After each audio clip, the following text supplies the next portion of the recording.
Mga talata na nagpapatunay na maraming magbulaana kunwari mga palasimba pero ang puso mapaglamang sa kapwa niya marami sa atin na mapagpanggap. Nasasabihin nasa tama silang paniniwala pero di naman nakikita sa kanilang pag-uugali at pamumuhay. Guys, wag po tayong magalit sa mga naririnig natin dito kung sakali man. May patama sa atin, bakit di natin unawain kung ano ba ang tunay na relasyon o ugnayan natin sa dakilang Diyos. Tere, pakinggan natin ang mga talatang ito. Mateo Kapitulo 7 versikulo 15. Mag-ingat kayo sa mga bulang propeta, na nagsisilapot sa inyo na may damit tupa, datapwat sa loob ay mga lobong maninila. Mateo Kapitulo 24 versikulo 11. At magsisibanggan ang maraming bulang propeta, at kanilang ililigaw ang marami. Mateo Kapitulo 24 versikulo 24.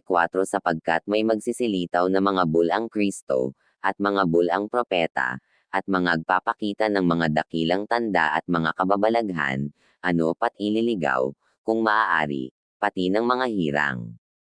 Mateo Kapitulo 26 versikulo 59. Ang mga pangulong saserdote nga at ang buong Sanhedrin ay nagsisihanap ng patotoong kabulaanan laban kay Jesus, upang siya'y kaniyang maipapatay. Mateo Kapitulo 26 versikulo 60. At yaoy hindi nila nangasumpungan, bagaman maraming nagsiharap na mga saksing bulan. Ngunit pagkatapos ay nagsidating ang dalawa.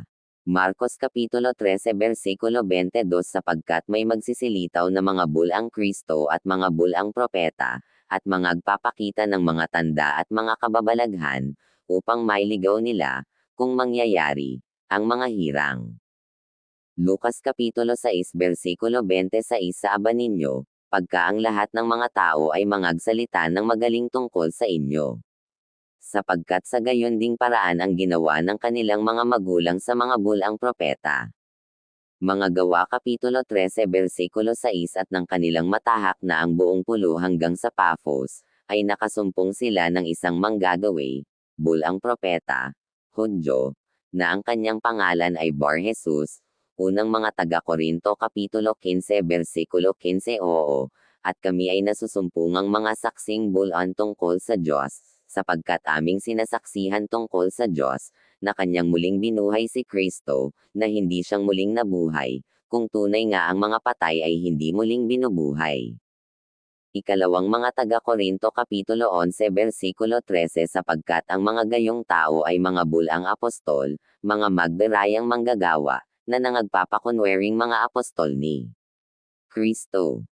Ikalawang mga taga-Korinto Kapitulo 11 versikulo 26. Sa mga paglalakbay ay madalas, sa mga kapanganiban sa mga ilog, sa mga kapanganiban sa mga tulisan, sa mga kapanganiban sa aking mga kababayan, sa mga kapanganiban sa mga gentil, sa mga kapanganiban sa bayan, sa mga kapanganiban sa mga ilang, sa mga kapanganiban sa dagat, sa mga kapanganiban sa gitna ng mga bulang kapatid. Mga taga-Kolosas Kapitulo 3 versikulo 9. Huwag ayong mga gugulaan sa isa't isa, yamang hinubad na ninyo ang datihang pagkatao pati ng kanyang mga gawa. Unang Timoteo Kapitulo 1 versikulo 10. Dahil sa mga nakikiapid, dahil sa mga mapakiapid sa kapwa lalaki, dahil sa mga nagnanakaw ng tao, dahil sa mga bulan, dahil sa mga mapagsumpa ng kabulaanan, at kung mayroon pang ibang bagay laban sa mabuting aral.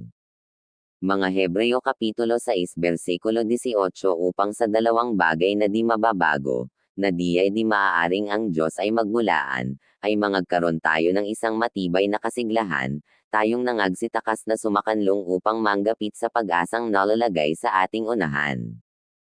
Ikalawang Pedro Kapitulo 2 versikulo 1. Ngunit may nagsilitaw din naman sa bayan ng mga bulang propeta, na gaya naman sa inyo'y magkakaroon ng mga bulang guro, na mga agpapasok sa lihim ng mga makakapahamak na mga hiduwang pananampalataya, na itatatuwa pati ang Panginoon na bumili sa kanila, na mga agtataglay sa kanilang sarili ng madaling pagkapahamak. Unang Juan Kapitulo 1 versikulo 6. Kung sinasabi nating tayo'y may pakikasama sa Kanya at nagsisilakad tayo sa kadiliman, ay nangagbubulaan tayo, at hindi tayo nagsisigawa ng katotohanan. Unang Juan Kapitulo 4 versikulo 1. Mga minamahal, Huwag kayong magsipaniwala sa bawat espiritu, kundi inyong subukan ang mga espiritu, kung sila'y sa Diyos, sapagkat maraming nagsilitaw na mga bulang propeta sa sanglibutan.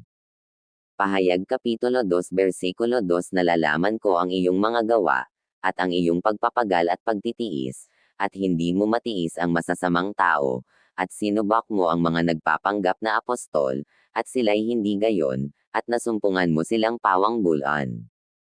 Pahayag Kapitulo 3 Versikulo 9 Narito, ibinibigay ko sa sinagoga ni Satanas, ang mga nagsasabing sila'y mga Hudyo, at sila'y hindi, kundi nangagbubulaan.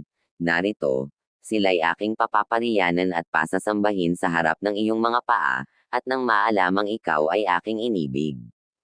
Pahayag Kapitulo 16 Versikulo 13 At nakita kong lumabas sa bibig ng dragon, at sa bibig ng hayop, at sa bibig ng bulang propeta, ang tatlong espiritong karumal-dumal, na gaya ng mga pulaka.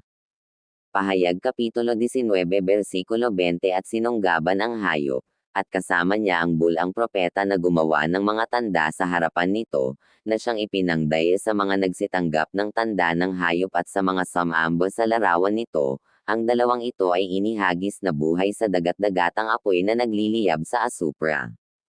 Pahayag Kapitulo 20 Versikulo 10 At ang dyablo na dumaya sa kanila ay ibinulid sa dagat-dagatang apoy at asupra, na kinaroroonan din naman ng hayop at ng bulang propeta, at sila'y pahihirapan araw at gabi magpakailan-ailanman. Naway patuloy tayong makinig at mag-aral o magbasa ng Biblia para di tayo madaya o maligaw.